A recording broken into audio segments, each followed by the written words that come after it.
welcome back. I think we're back. We are back. Hello, we're back from our break.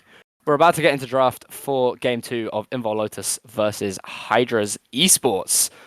After a very much back and forth Game 1 that I think had all of us on the edge of our seats right up until the end. The German pairing of Rhino and Ronaldo sneaking in through the back door and taking away the Nexus to give Invul the 1-0 lead in this series. As we get ready for Game 2, do you think either team are going to want to approach draft at all differently? I'm pretty sure that Viego has to be set aside this time. It is not a secret anymore that Slice is very comfy on the champion.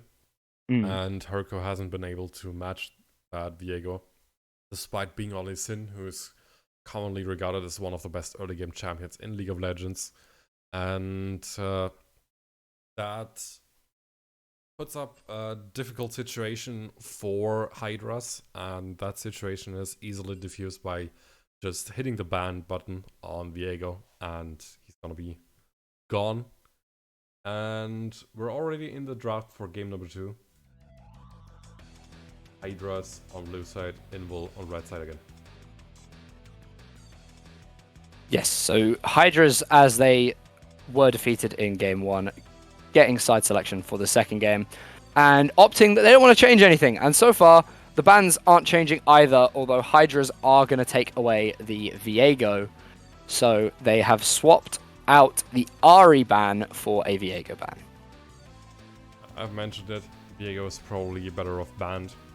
Ari has taken some hits, some nerfs. He's not gonna be as strong anymore. And should be fine by now. Even if led through, they should have answers to it. And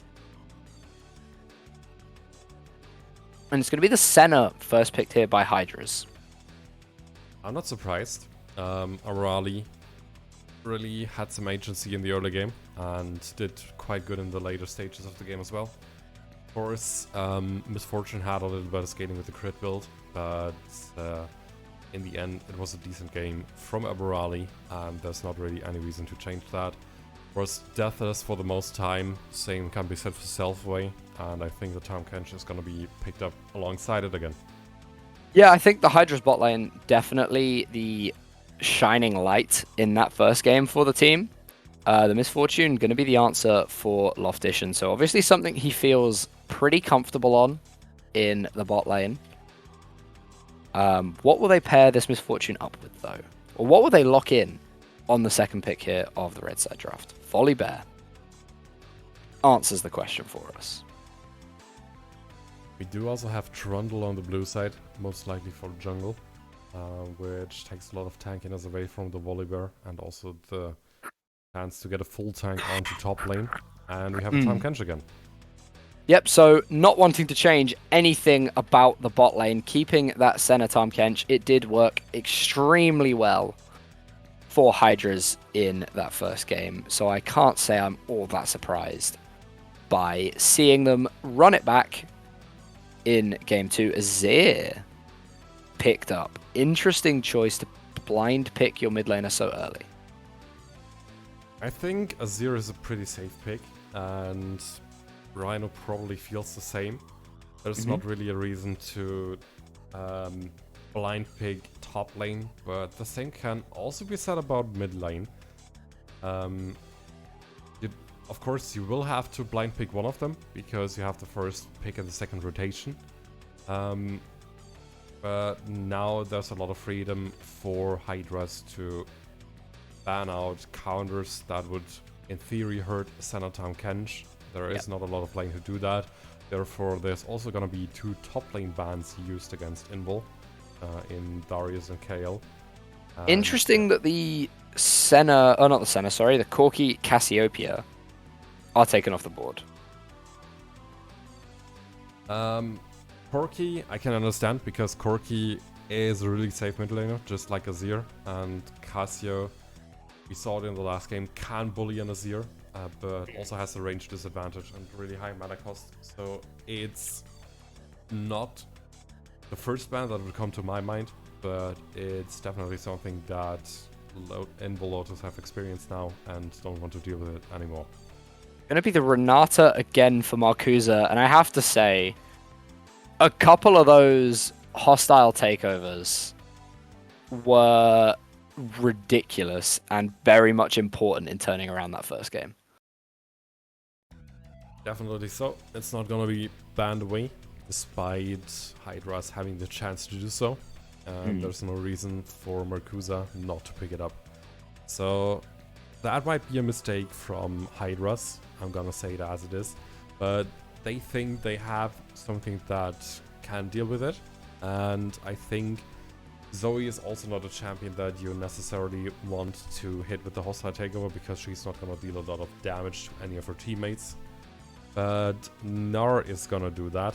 Trundle and Tom Kench are gonna do that. Senna's probably gonna do that as well. And Zoe is the first one to get burst if she gets hit by all of her teammates at once. Yeah, Zoe's bubbles aren't the only thing that's going to be going pop this game. She herself will definitely be suffering that fate if caught by any of those bubbles. And Jax for Ronaldo. So, well, again, I assume it's Jax top Volibear jungle. Obviously, we can't be 100% sure until we see it in game. But we are going to get straight into the draft, or into the recreation of the draft. I might correct myself. So we're going to see for 100% definite where everything is going, and then we will hopefully not waste any time before getting into the game. What do we think of these drafts? Who do we think has won the draft? I'm honestly going to say that I feel like Invul's draft is a lot stronger this time. There's not really a lot of system that I see immediately behind the draft of Hydras. They want the team fights if you consider they have Nord, Trundle, Senna. But they also don't want the team fights. They want some skirmishes instead if you consider they have a Zoe. So the Zoe is kind of sticking out here as the pick that doesn't really fit in with the others. Maybe a Victor would have done the job a lot better. Maybe a Victor would have helped with melting down the big front line that consists of Volibear and Jax. And I'm also thinking that Jax is going to be top lane in any case, because Jax jungle is not exactly a good pick these days. Yeah, I know. Top lane is also not a good pick. I do raise that as more of a tongue-in-cheek. This is probably not going to happen, but we might as well touch on it just in case Invul Lotus are feeling spicy, and it is going to be the Jax for Ronaldo. But I'm very intrigued to see how much Loftician and Marcusa have learnt in the first game. Looked a little bit shaky throughout a lot of the laning phase for them. Amirali and Selfway being able to kind of exert their will over that bot lane, opting into exactly the same matchup. So I wonder how both sides are going to play it slightly differently. It's probably going to be difficult in the sense that Slice with the Volibear has a lot more early game pressure now, has some more CC, has some better gank setup. And if Marcusa manages to hit a handshake more than last game, then this might result in a kill pretty quickly, and that makes this bot lane a lot more volatile. We're gonna see if Loftician still opts in for the same build. It would make sense, since he has an even bigger front line in front of his face now, and all of them just want to get into his face and out DPS him, just because they can take a lot more damage. And Loftician can of course work against that using the low Dominics, using the crit build, and it has worked for him in the last game, in the later stages of the game, and I'm pretty sure it's gonna work for him this game as well.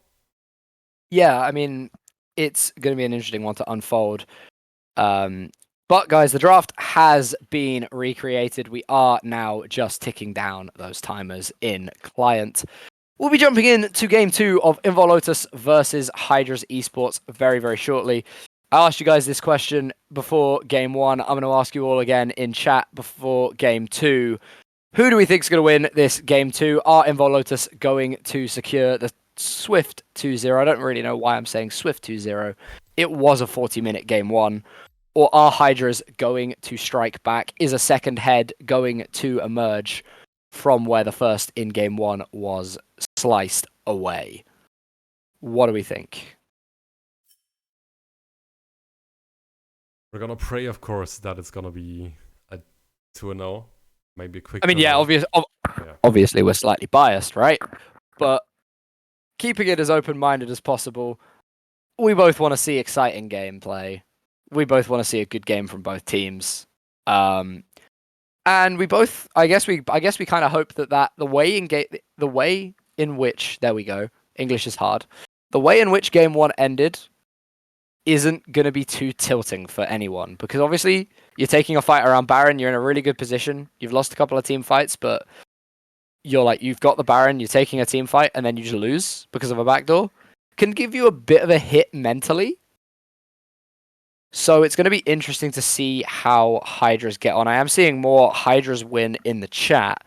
So I guess Twitch chat slightly favoring the Hydras. But we will see how this plays out.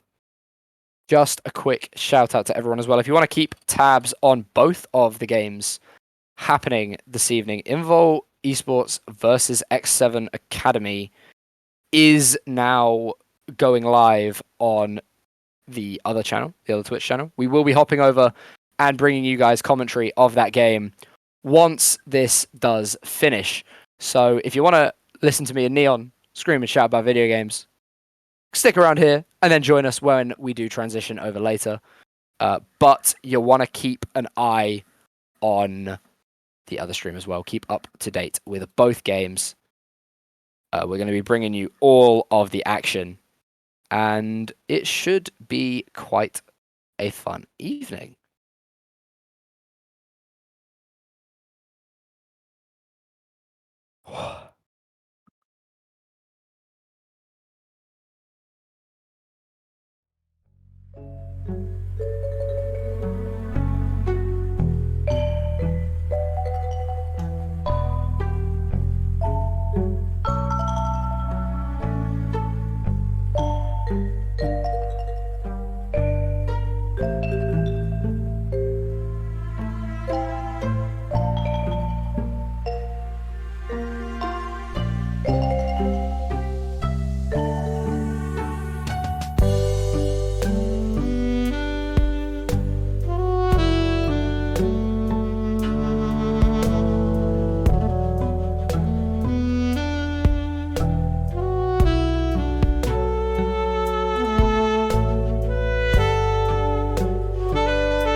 We are in.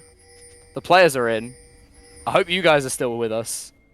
Because if the first game is anything to go by, this is going to be a very, very exciting one. I'm very much looking forward to this.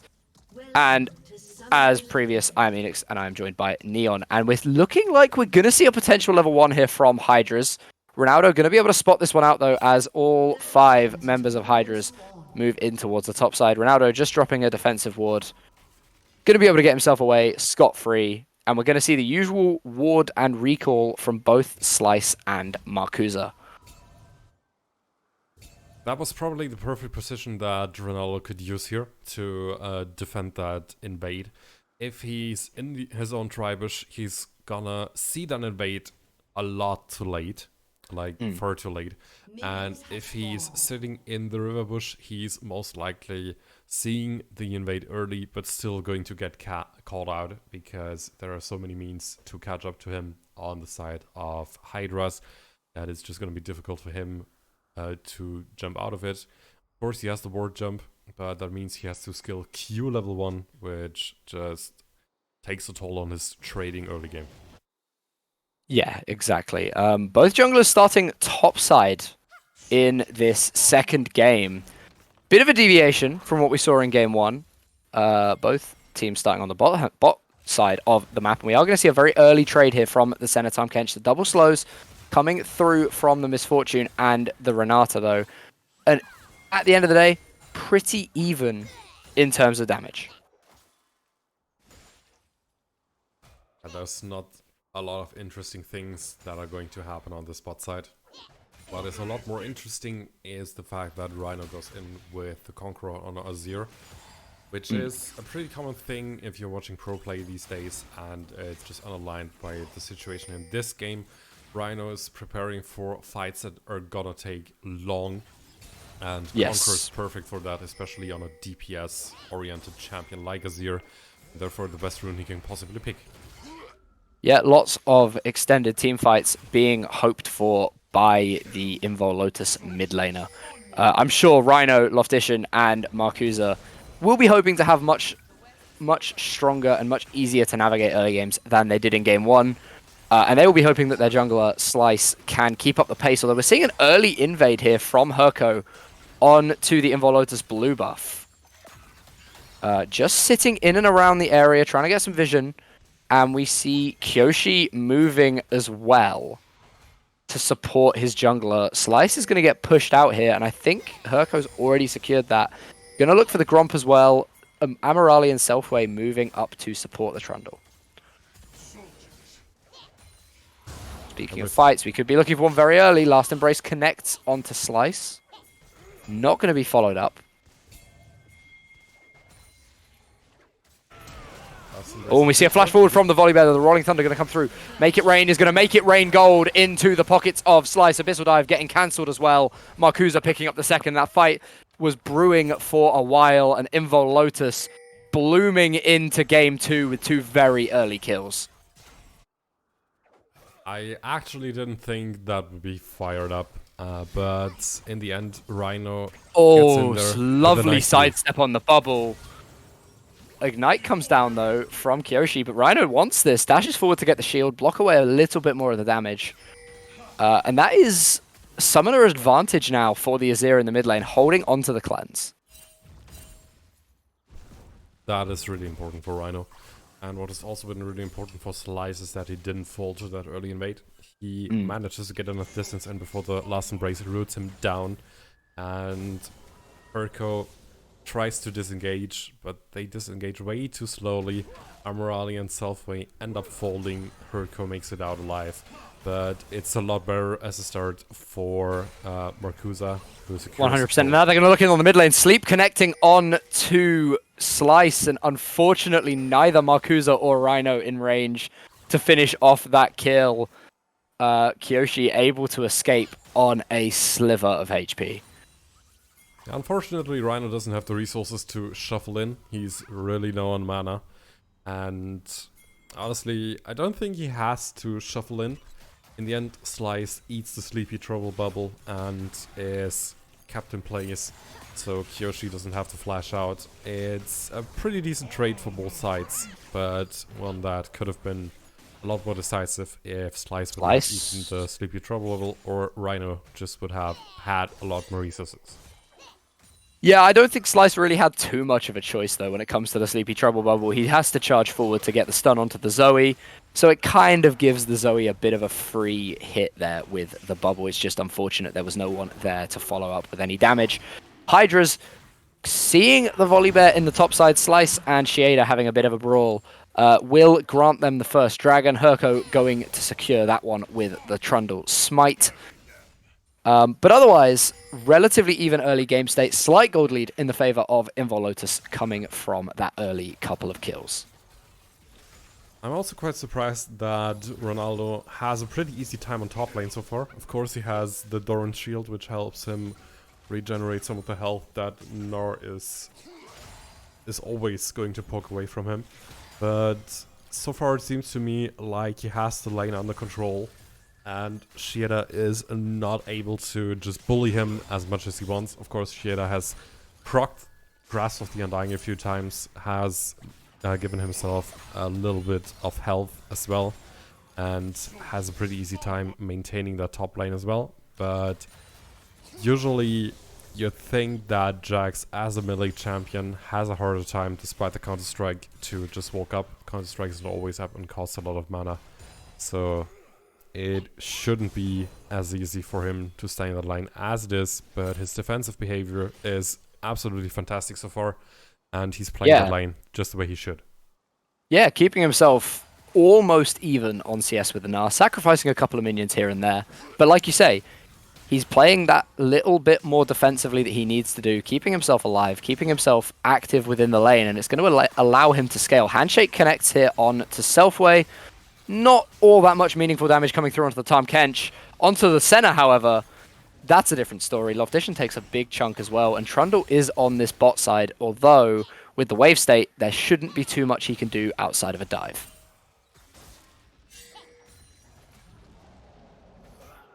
I don't think diving is sensible here, despite Herko having the Subjugate available to him.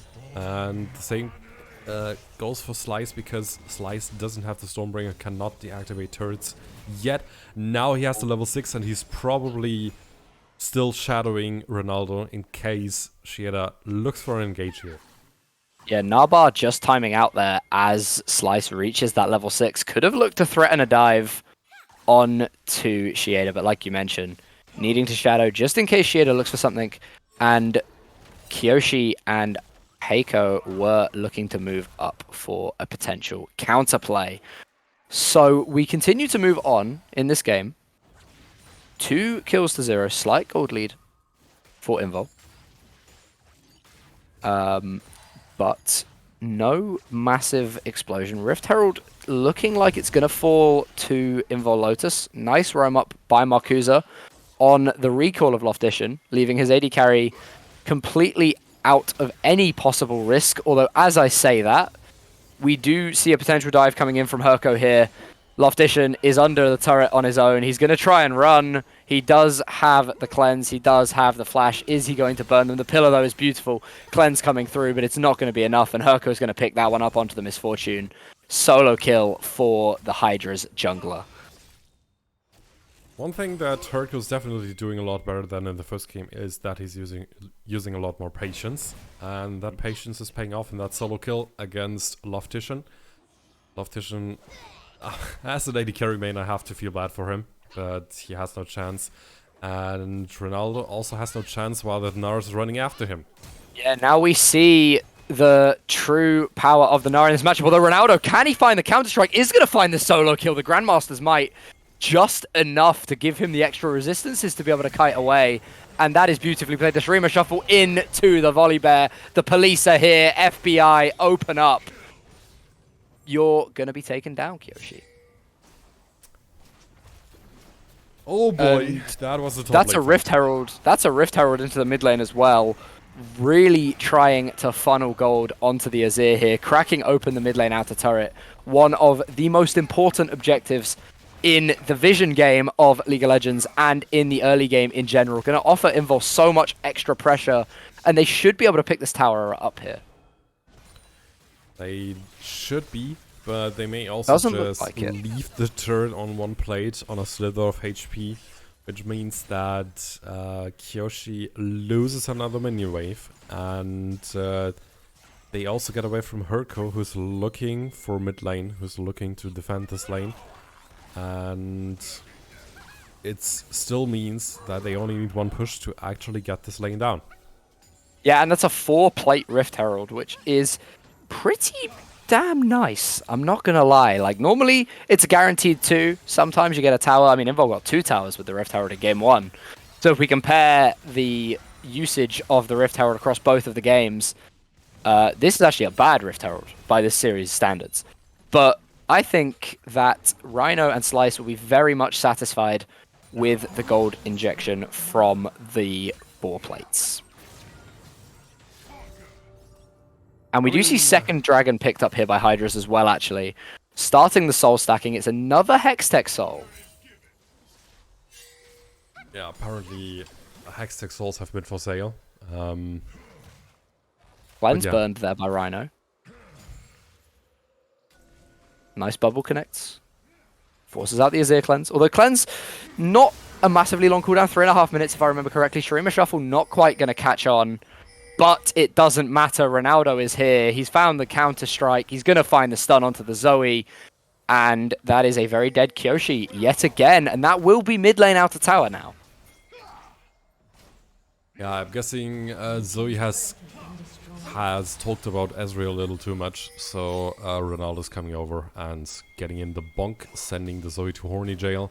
And it seems to work for Ronaldo. He has 2 kills now. He is 2-0. He is pretty healthy on the top lane. Shieda hasn't been able to keep him down. Oh no, Amirali! It's going to be Selfway that the engage actually falls on the handshake going to connect. And that's not a Selfway, that's a Herco. Stormbringer comes through, Slice picks that one up with a chomp. And the Devour plus Abyssal Dive carries his AD carry away to safety.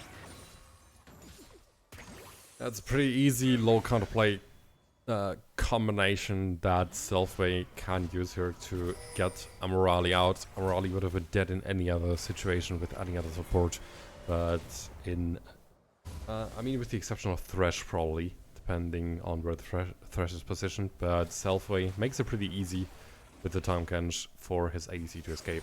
And this pick definitely paid off in game 1, pays off in game 2, and it's just going to get even easier for him as long as this game keeps going. Yeah, definitely. I mean, Tahm Kench, Thresh, like, one relies on your enemy team, on your teammate even, to right-click a lantern. The other one, you force them to come with you, you know? I think I know which most support players will prefer, you know? Just being able to eat your ADC and being able to tell them, no, you don't have to click this, you're coming with me, I'm keeping you alive, and we're going to get you out of here, don't worry. Selfway, I think, very much enjoying that in this series so far on the Tahm Kench. But we do have a gold lead in Invul's favour, about somewhere between the 2,000 and 3,000 mark. It is about 3.2k. And Ronaldo smacking away on this top lane tower with his Triforce, really going to be able to blitz through that structure. And he's probably also trying to blitz through Shieda. We diving onto Shieda, another counter-strike stun, going to connect. The Grandmaster's Might comes through, can survive the final tower shot, and Ronaldo 3-0-0 on the Jax. Just taking over the side lane completely. Gonna be able to claim a turret here. Yeah, Shieda didn't respect the Trinity Force on Ronaldo. He didn't have especially, Trinity Force. Especially with the Trinity Force of Ronaldo being already stacked up from the damage on the turret. Bullet time clears out the bot lane wave. Keeps Loftition safe. No dive gonna come through with no minions. And once again, it feels like Loftition is being hung out to dry by his teammates. He's gonna run into Herco. Flashes away, but the pillar follows through. The slows on the Make It Rain just about enough though. But bot lane tower is going to be sacrificed. Rift Herald going to be picked up by Invul. So a very nice trade if the Rift Herald can pick up at least an inner tower. We're gonna see about that, but there are things that make this game a lot easier for Invul Lotus than things have been in the first game. One of them is that Slice is still able to apply his pressure, his pace, as he likes. Like, literally, nobody's gonna stop him. Nobody's gonna tell a big Thundery Bear that he can't do stuff like that. Herco can't really stop him. his team doesn't really have means to get away, with the exception of the Abyssal Dive of the Tom Kench, and of course the Hop of the Gnar. But everyone else is most likely... Ronaldo caught by the Trouble Bubble is going to get hit by a massive Paddle Star as well. The Pillar not going to knock him back into the team though, so he will just about be able to survive. I think he has the teleport available, but the Abyssal Dive is massive, as is the Dawning Shadow. Oh, the hostile takeover grabs onto 4 though, completely neutralizing the threat of the fight, allowing Ronaldo that time to get back to base and teleport in. And now Invul with the HP advantage, looking to potentially re-engage. Loftition massively chunked out though. Trouble Bubble and Paddle Star going wide though. Cleanse forced out from the Zoe. Last Embrace catching the blue buff, but it is already out of patience, and the Rift Herald dropped in the bot lane, looking to generate a little bit of extra pressure here for Invul Lotus. The health bar advantage quickly switching over to the side of Hydras. The Senna piercing darkness is enough, but the Shreema Shuffle instantly finds a kill onto one. Loftition dies to a flash from the Gnar, and it's a 1-for-1 so far on the team fight. Zoe with that Prowler's Claw going to be able to find the dash. Senna keeping herself alive. Bailout not going to be able to survive Rhino, but it's a 3v2, or 2-for-2 even. Don't know where I'm finding the third kill in that fight. 2-for-2 on the fight. Invul with the health bars, with the kills in the right places, find themselves the dragon. And that gold lead still slightly extending, up to about 4,500 now. The most important part is definitely that they got this Hextech Dragon. If Hydras get on to Soul Point here, they have a chance to come back, despite the gold advantage that's a lot bigger than it was in the first game. Hextech Dragon, Hextech Soul, it's a really powerful combination, and getting the Soul Point that early in the game just puts another pressure situation onto Invul Lotus.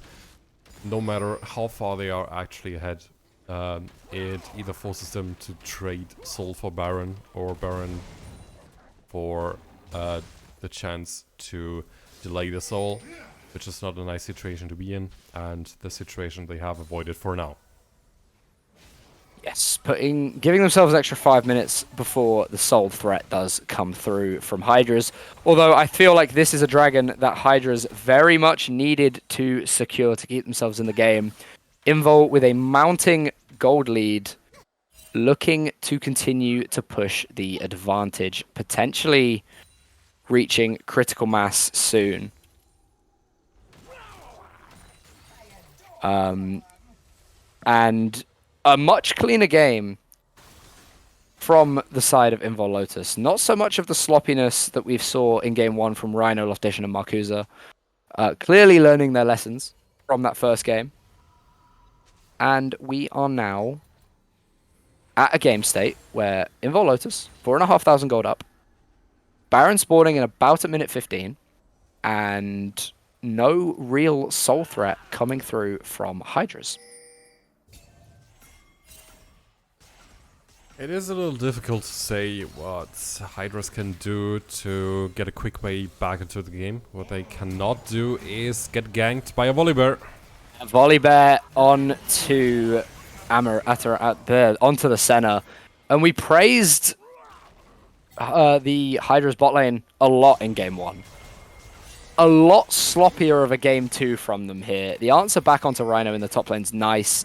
The Sun Disc not really able to zone enough. But Amirali, they were looking so clean in the first game. Like you said, deathless for large portions of that game. Just about falling. A Selfway now going to get caught just like his lane partner. Not quite going to get taken down due to the nature of Tom Kench. But is going to be forced away enough to mean that that mid lane inner turret will now fall. You have Ronaldo pressuring in the bot lane as well, and it just feels like Invul Lotus are in complete control. That's exactly what you want to see as an Invul fan. They learned the lesson from the first game. They have taken the initiative, and despite Rhino and Loftition having somewhat of a tough game again, they are at least participating in those kills. They are helping. They are bringing in their part to win this game, and Ronaldo and Slice are just ripping everything apart that is in the way. So far, the lack of impact from the lane from Kyoshi is mostly down to jungle presence. Slice just running over that Zoe as much as he wants, while Herku cannot match the pace of Slice, which is, once again, just a thing that Slice has done really good, and Herku hasn't really prepared for that, I guess. Yeah, no, people talk about death from 1,000 cuts. This game, if it continues off on this path, will be death by one giant slice. That Volibear really putting in the work and getting a lot of early game done. A lot of early game activities, sorry, done. A lot of early game done, yes. That's how we speak English. You know, I'm supposed to be the native English speaker here. Oh well. Invul Lotus pushing in the bot lane. Gonna claim a bot lane in a tower. Top lane outer claimed by Kyoshi, and now Shieda is going to pay the price. Counter-Strike comes through. The Shirelias is popping. Oh, the Devour and the Abyssal Dive going to just manage to get the Gnar away to safety. Very nicely done by Selfway. Shieda doing just enough to keep himself alive.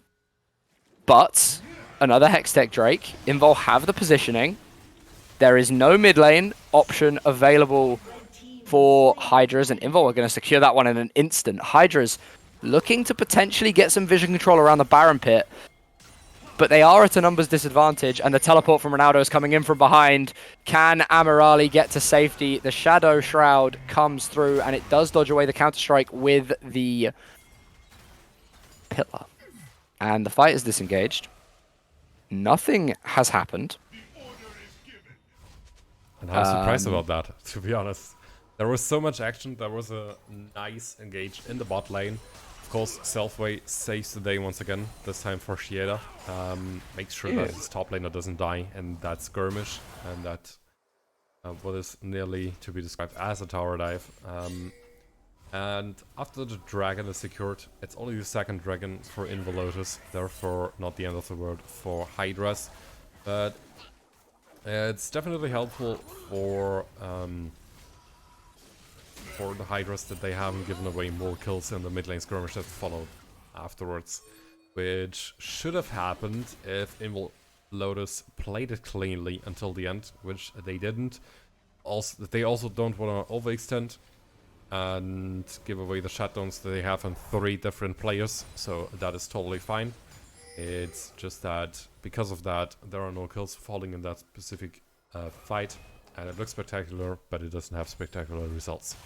No kills falling in the fight. You do make a very good point, but Invul's still able to secure the objectives, picking up a turret, picking up a dragon off of that play, gaining themselves advantages both in terms of the gold value and from the general map pressure that picking up more of these turrets does afford.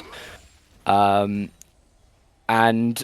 I'm not sure what both teams are going to wait for the next fight.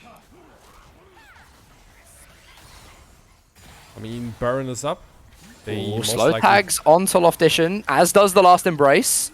Abyssal Dive is available, but the root has worn off first, and the hostile takeover now is thrown out. Catches onto 2, the Trundle and the Tom Kench, 2 of the tanks. Zoe diving forward with the portal jump, but there's no Ronaldo in this fight. The Shurima shuffle on to 2, the bullet time's big as well. Rhino does fall, and it's a trade 1-for-1. Dawning Shadow nearly picking up Loftition on the backside of the fight, and it is now Slice having to go defensive into the Gnar. There is a very, very sleepy Jax in the middle of the fight, but he is able to leap away to his teammate.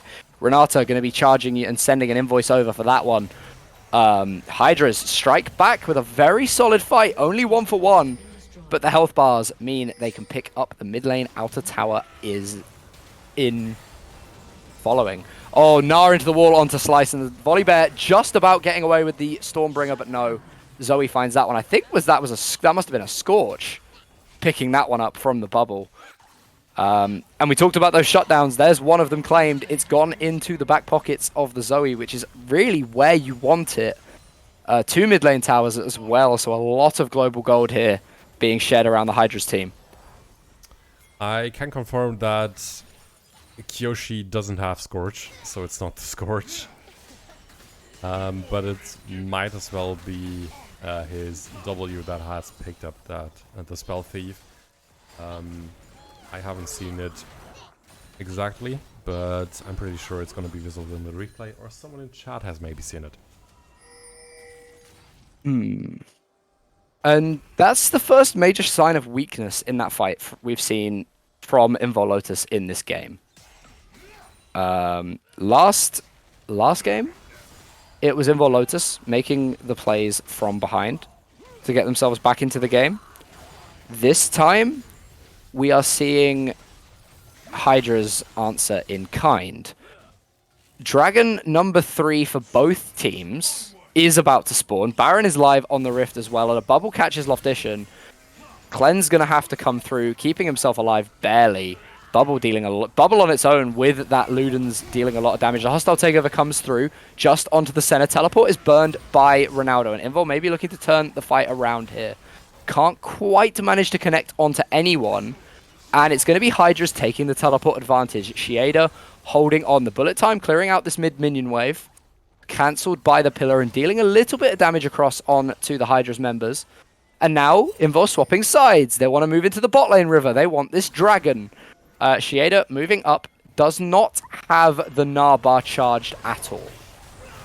So if Invul want to look for a fight, it's going to be now. The bullet time not available, but the Stormbringer from the Volley Bear is huge, as is the Counter-Strike. 2 quick kills for Invul. Make that 3 as Ronaldo dives forward onto the center. 4 as the Catfish is fried over the open fire. And Invul Lotus going to look to break the base here. I don't know if they can end off this push. It's 30-second death timers. But they'll definitely be picking up a mid lane inhibitor here. Yeah, welcome Hydras. Welcome to Prague. You're getting defenestrated. This has been a pretty decisive fight. And to the end, and it's Shurima Shuffle here onto Shieda. This Gnar, not long for the world. He is ignited. He's not quite able to pick up any kills before he does go down. Scratch that. He finds Marcusa. But Invul Lotus complete the 2-0 over Hydras Esports. With a much more dominant game 2, you have to say. Definitely so.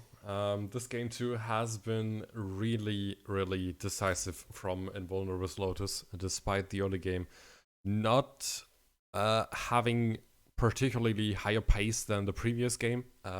They have picked up the pace in the mid game, and it's once again been around Slice, which has happened again.